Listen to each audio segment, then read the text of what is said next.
Bonjour. Hello. Hola. Marhaba bikoum. Sur le fil, Le podcast d'actu de l'AFP. des nouvelles choisies pour vous sur notre fil info.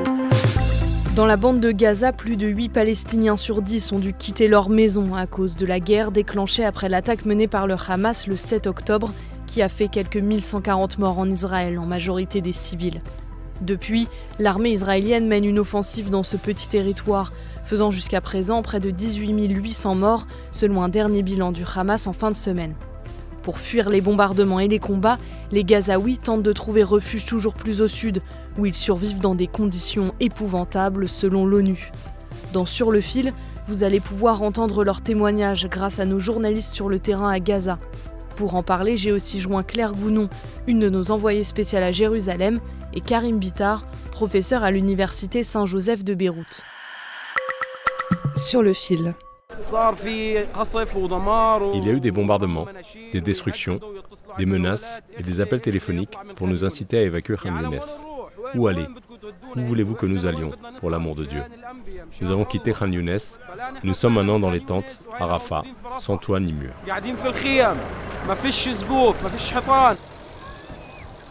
Vous venez d'entendre Khamis Al-Dalou. Comme beaucoup d'autres, cet habitant de la ville de Gaza, au centre de cette mince bande de terre, a fui toujours plus au sud, en direction de la ville de Khan Younes d'abord, puis à Rafah, à la frontière égyptienne.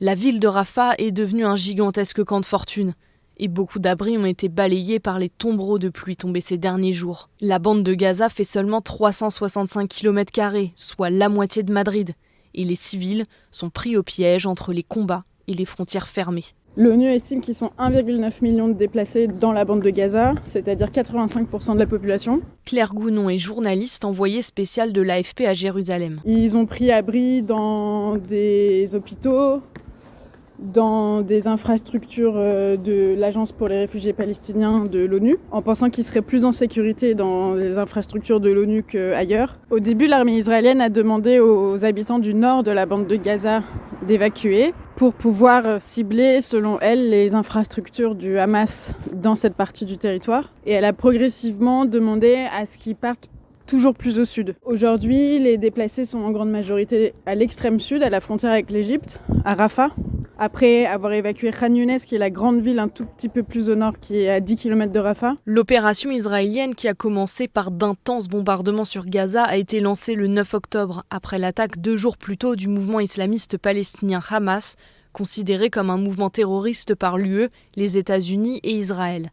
Cette attaque sans précédent a fait quelques 1140 morts en Israël, en majorité des civils selon les autorités. Et près de 18 800 Gazaouis, en grande majorité des femmes, des enfants et des adolescents, sont morts depuis le début de la guerre. Je précise que ces chiffres fournis par le ministère de la Santé du Hamas sont les derniers qui étaient disponibles vendredi, jour d'enregistrement de ce podcast. Et les déplacés ont aussi installé des camps de fortune un peu partout, là où ils pouvaient, là où il y a de la place, en fabriquant des tentes avec ce qui tombe sous la main, donc des bâches, du plastique, des bouts de bois, du tissu. Et ils vivent dans des conditions très précaires, avec peu à manger, peu à boire, un accès aux soins qui est de plus en plus compliqué parce que les hôpitaux ont beaucoup de mal à faire face à l'afflux de blessés. Écoutez Mohamed, déplacé du camp de réfugiés de Jabalia, rencontré à Khan Younes. Nous n'avons pas d'abri pour la pluie, pas de couverture, ni de matelas. Mes enfants n'ont pas de vêtements à part ceux qu'ils portent sur eux.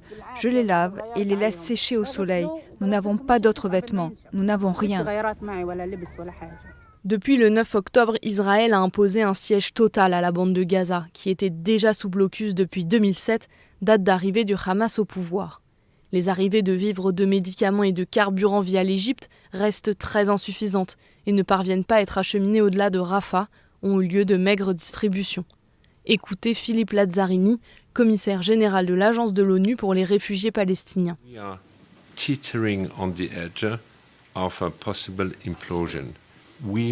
Nous sommes au bord d'une possible implosion. Nous pourrions atteindre notre limite. Pourquoi ? Parce que l'ordre civil s'effondre de plus en plus.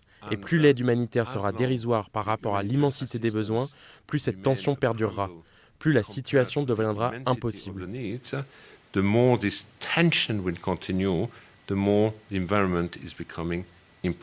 Alors, malgré les risques, certains décident tout simplement de rentrer chez eux. Ils pensent qu'il n'y a aucun endroit sûr à Gaza, c'est quelque chose que tout le monde dit, que ce soit les habitants ou les ONG, ou l'agence UNRWA pour les réfugiés palestiniens qui répète qu'il n'y a aucun endroit sûr à Gaza. Et donc ces habitants se disent qu'ils ont autant de chances d'être tués dans le nord que dans le sud. Ils préfèrent encore être chez eux. Donc parfois ils sont restés, parfois ils sont partis mais ils sont re-rentrés.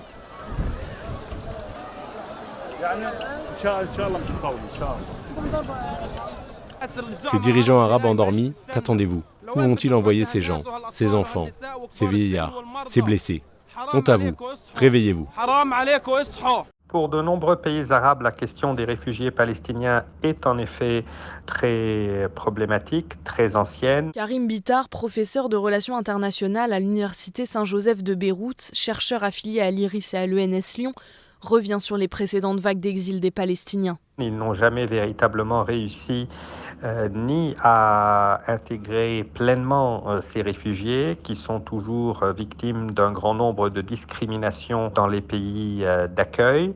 Les pays d'accueil tiennent des discours à géométrie variable. D'un côté, ils disent soutenir la question palestinienne, soutenir le droit au retour des réfugiés palestiniens. Mais de l'autre côté, ils ont souvent été tentés par une instrumentalisation de la question palestinienne. L'agence de l'ONU pour les réfugiés palestiniens, l'UNRWA, estime qu'ils sont environ 4,7 millions à vivre en dehors de leur territoire d'origine. En Jordanie, ils sont 2,3 millions au moins, au Liban près de 500 000 et un peu plus en Syrie. Dans ces pays, les Palestiniens vivent souvent dans des camps, datant pour certains de 1948, suite à la Nakba, le grand exil qui a suivi la création de l'État d'Israël. Ils y vivent dans des conditions extrêmement précaires. L'Égypte, qui possède une frontière commune avec la bande de Gaza, est particulièrement sous pression, mais son président Abdel Fattah al-Sisi s'est dit opposé à l'accueil de réfugiés palestiniens. L'Égypte est extrêmement réticente à accueillir des réfugiés palestiniens. L'Égypte souhaite affirmer sa solidarité avec les Palestiniens, avec leur droit de rester sur leur propre terre. Et elle souhaite également éviter d'être elle-même déstabilisée par la présence de réfugiés palestiniens. Sisi est également un opposant farouche à la confrérie des frères musulmans, dont le Hamas est une émanation. Pour bien comprendre, il faut préciser que les frères musulmans sont bannis en Égypte et sont des opposants au président Abdel Fattah al-Sisi, qui a pris le pouvoir en 2014 en renversant le président Mohamed Morsi, issu des frères musulmans. Il est donc, pour toutes ces raisons, expressément hostile à tout accueil de Palestiniens et il l'a fait savoir en des termes assez clairs à ses alliés américains en leur disant que s'il était forcé à accueillir des réfugiés palestiniens, cela menacerait les accords de Camp David, les accords de paix israélo-égyptiens. L'ONU a mis en garde contre un nouvel exode massif des Palestiniens. Mais en dépit des pressions internationales face à l'ampleur du bilan des victimes civiles palestiniennes, Israël s'est dit déterminé à mener jusqu'au bout sa guerre pour détruire le Hamas à Gaza. C'est la fin de cet épisode. Merci à nos équipes à Gaza qui ont dû quitter leur foyer pour fuir les bombardements et qui continuent malgré tout de nous informer dans des conditions extrêmement difficiles. Je suis Clara Guillard, Sur le fil revient demain. Si vous avez aimé cet épisode, abonnez-vous et parlez-en autour de vous.